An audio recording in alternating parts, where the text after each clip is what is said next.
Hey, what's up everyone? Today we're taking a look at this massive 8-foot by 5-foot promotional poster for the Clone Wars theatrical release, the film that preceded the series that came out 2008 on August 15th. You can see how big it is.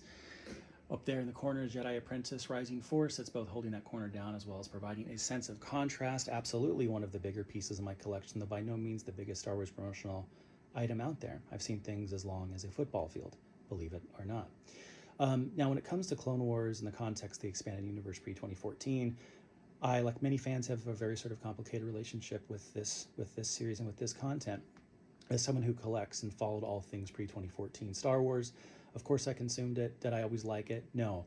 Does it provide a number of mind-boggling sort of lore contradictions and tonal and narrative shifts in the overall Star Wars timeline? Absolutely. Is it still something that, for better or worse for the time being, is still part of the Legends canon, regardless of its, contradictions in terms of continuity? Yes. And so it's something that I collected at the time, consumed at the time, however much I disliked it, however much I complained about it at the time. It's still something that is part of the collection. But when it comes to promotional materials, I do collect all things, say, promo related for the Dark Horse comics or for various Del Rey books, things like that, or for DK books, all of the sorts of the children's media tie-in. I mean, it all counts for me. But when it comes to the movies and the home video releases, I take sort of a different approach.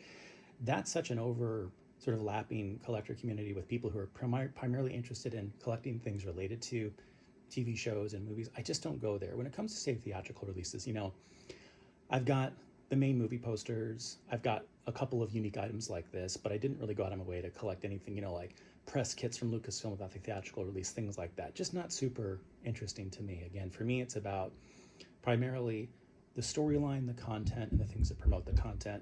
To the extent that this movie, a strung together series of episodes that precede the airing of the show, is, an additional contribution to the ongoing story, I have some basic things that promote that, right? But, when it comes to, I get questions from time to time, like, do I collect stuff related to the Clone Wars, right? Well, when it comes to this Clone Wars, the Filoni Clone Wars, the 2008 and ongoing Clone Wars, I collect a very minimal amount. Again, when it comes to books and comics that continue the expanded universe storyline, absolutely. When it comes to theatrical releases and home video releases, pretty much just movie posters and, again, an occasional sort of one-off unique item like this.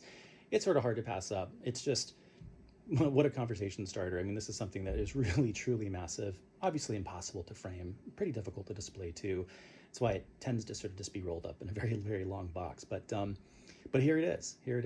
So to answer the question, yes, I actually do collect some additional Clone Wars things outside of the main books and comics and promotional materials related to that. Yes, I even have an 8-foot by 5-foot promotional poster that hung in Imax theaters. All right, see you next time.